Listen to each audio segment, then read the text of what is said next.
안녕하세요. 운동학자입니다. 이번 영상에서는 어째서 한 시기에 한 가지 운동 능력에 집중하여 훈련을 해야 신체 능력을 효율적으로 향상시킬 수 있는지에 대해 알아보겠습니다. 이 개념은 블록 주기화의 핵심을 구성하며 이미 높은 수준에 도달한 선수들에게 아주 유용하고 그렇지 않은 선수라 하더라도 한 훈련 세션의 효율을 극대화시켜 투자하는 시간 대비 큰 결과를 낼 수 있게 해주기 때문에 적용을 고려해 보시는 게 좋습니다. 영상을 만들면서 어디까지 끊어야 하는지를 잡지 못해 시간이 좀 지체됐습니다. 영상의 주제가 고급 프로그램을 만드는 방법론으로의 입구와도 같아서 하나를 이야기하면 연달아 설명해야 할 게 너무 많더라고요. 하지만 일단은 지금까지 해왔던 것처럼 퍼즐 조각들을 제공해드리기로 했습니다. 한 번에 시스템 전체를 설명하는 건 힘들기 때문에 전체를 이해하기 위한 조각들을 꾸준히 드리면서 큰 그림을 이해할 수 있도록 돕겠습니다. 이론적 내용은 유리 볼코샨스키 박사와 블라디미르 이슈린 박사의 연구를 간추려 만들었습니다. 자세한 내용을 알고 싶으시면 블라디미르 이슈린 박사의 블록 피리디제이션이라는 책을 추천드립니다. 본 영상은 먼저 스트레스와 운동 능력 향상에 관한 볼코샨스키 박사의 연구를 살펴 한 가지 운동 능력에 집중하여 훈련을 짜야 하는 이유를 알아보고 운동 능력이 어떻게 구분되는지를 알아보고 또 어떤 운동 능력들이 서로 호환 가능한지 다른 말로 동시에 혹은 접목하여 훈련을 해도 교란이 덜 일어나는지를 알아보도록 하겠습니다. 1960년대에 볼코샨스키 박사는 지속적으로 적응 현상을 일으킬 수 있는 스트레스 양이 얼마인가에 대한 연구를 했었습니다. 여기서 스트레스의 양은 일상이나 훈련 외적 스트레스가 아닌 훈련의 볼륨, 강도, 빈도를 뜻합니다. 모두들 아시다시피 신체 능력을 향상시키기 위한 훈련적 요소들은 선수의 신체가 허락하는 한도 내에서의 높은 볼륨, 높은 강도, 잦은 빈도, 높은 기대치, 오버리칭 등이 있습니다. 연구 결과는 의외였습니다. 스포츠 퍼포먼스의 향상과 스트레스 수치의 증가 사이에서 큰 통계적 상관관계를 찾을 수 없었던 거죠. 다른 말로 볼륨, 부하, 빈도 등이 높은 훈련을 시켰음에도 불구하고 선수들의 스포츠 퍼포먼스는 그만큼 향상을 보지 못했단 말입니다. 이뿐만이 아니라 다수 훈련 결과들은 예측과 정반대의 모습을 보여주기도 했습니다. 높은 스트레스 훈련이 스포츠 퍼포먼스 하락으로 이어진 것이죠. 선수들의 휴식과 회복이 보장되는 최적의 상황에서 훈련을 진행했기 때문에 과훈련이 문제는 아니었습니다. 문제가 뭐였을까요? 이때 당시 소련에서 사용하고 있었던 훈련의 방식은 현재 Mixed Method of Training이라고 알려진 복합 훈련의 형태였습니다. 한 번에 두세 가지의 운동 능력을 목표로 잡고 다양한 운동을 사용하여 스트레스를 주는 방법이죠. 가령 저크나 클린 등의 폭발적인 동작 후에 벤치나 스쿼트 등의 고중량 운동을 실시하고 훈련 마지막에는 근비대를 위해 머신을 사용한 고반복 운동 등을 하는 형태였죠. 볼코샨스키 박사는 이내 알아차렸습니다. 스트레스 자체의 문제가 아니라 이 스트레스를 어디에 집중시키느냐가 관건이었던 거죠. 최대의 적응을 일으키기 위해서는 높은 수준의 스트레스를 하나의 운동 능력에 집중해야 했던 겁니다. MMT 훈련법은 총 스트레스의 양은 높을지 몰라도 각각의 운동 능력에 들어가는 스트레스 수치가 적응을 일으키기에 부족했습니다. 다양한 형태의 스트레스가 다양한 운동 능력들에 한 번에 적용되면 각각에 들어가는 스트레스 수준이 줄어드는데 이 때문에 적응과 퍼포먼스 하락이 나타났던 겁니다.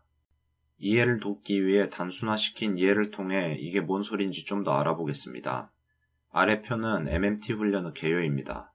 각 칸은 운동의 종류, 횟수, 세트 중량, 운동 능력, 각 운동 능력에 가해진 스트레스 수치, 총 스트레스 수치를 나타냅니다. 특정 운동 능력을 향상시키기 위해 한 세션에 필요한 스트레스 양이 5,000kg이라고 가정하겠습니다. 이 훈련표를 보면 총 스트레스의 양은 11,350kg으로 5,000kg을 훨씬 넘습니다. 초기 볼코샨스키 박사가 운동 능력의 향상과 스트레스의 상관관계를 도출하려 했던 항목들이 바로 이 총 스트레스 수치와 스포츠 퍼포먼스의 향상이었습니다.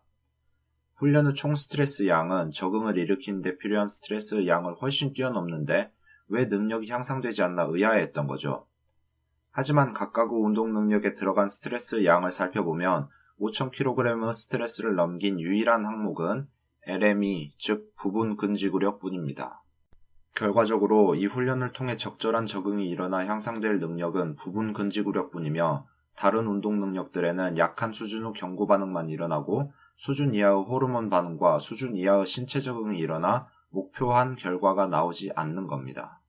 복합훈련을 진행했을 경우의 문제점들은 앞서 살펴본 바와 같이 수준 높은 선수들의 운동 능력을 향상시키기에 충분치 못한 스트레스를 준다는 겁니다. 둘째로 한 해에 피킹을 많이 해봐야 1에서 3회 정도밖에 못한다는 겁니다. 스트레스 집중도가 낮으니 운동 능력이 개발되는데 시간이 오래 걸리고 선수 신체에도 불필요한 부담이 많이 들어가서 특기할 만한 기량 향상이 1년에 뛰어난 선수의 경우에는 1회, 부족한 선수 경우에는 많아야 3회밖에 일어나지 않습니다. 셋째로 선수 신체가 해석하는 서로 다른 신경적 신호는 항상성 반응에 혼란을 줍니다. 어떤 스트레스 요소도 적응을 위해 명백한 신호를 보내고 있지 않기 때문에 여러 가지 운동 능력을 목표로 하는 훈련은 선수 신체에 상충되는 반응을 이끌어냅니다.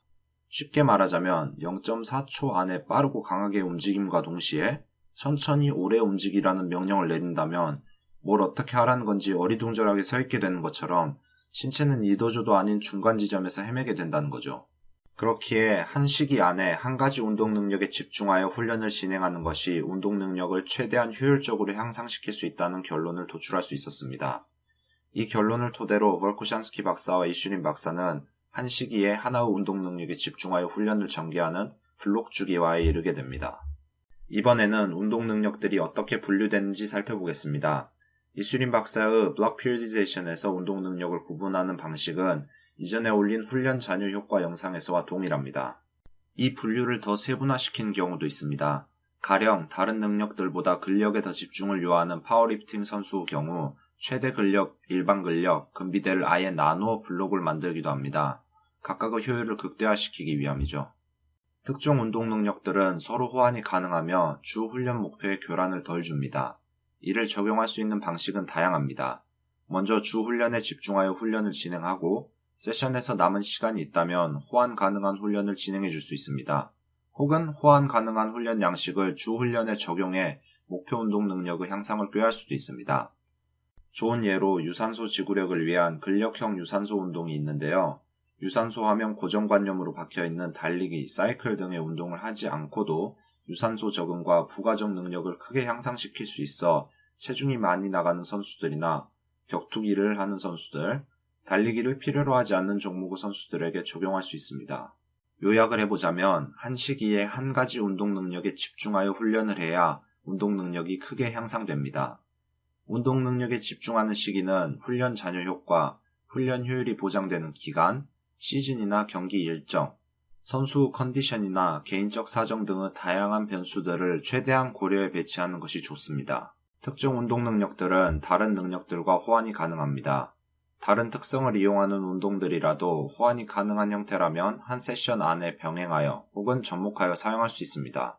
MMT는 신체 능력 개발이 잘 되지 않은 개인들, 운동 연령이 낮은 개인들에게 좋을 수 있습니다. MMT가 무조건 나쁜 건 아닙니다. 운동 연령이 낮아 운동 능력이 전반적으로 낮은 개인들이 한 번의 능력을 고루 향상시킬 수 있게 해주기 때문입니다. 스트레스 집중도를 높이겠다고 다른 일상적 행동과 훈련까지 극도로 제한할 필요는 없습니다. 나는 근력 블록인데 유산소 하면 안 되니까 유산소 심박 올라가지 않게 휠체어 타고 다니고 잠만 자야겠다 할 필요는 없다는 거죠. 일상생활에서 오는 스트레스 수치가 훈련 스트레스보다 높아 적응을 일으킬 정도라면 훈련을 하는 이유가 없습니다. 스피드나 스킬 습득 같은 경우에는 강도 높은 훈련 후에 진행을 하면 목표 능력의 향상이 올바르게 일어나지 못하는 경우도 있기 때문에 훈련을 짤 때 특성의 배치에도 신경을 써주시는 것이 좋습니다. 스피드와 스킬 습득의 최적화를 위한 방법론에 대해서는 따로 영상을 만들어 설명드리겠습니다. 영상 관련 질문, 훈련 문의 등은 고정 댓글의 페이트리언 페이지를 확인하시길 바랍니다. 감사합니다.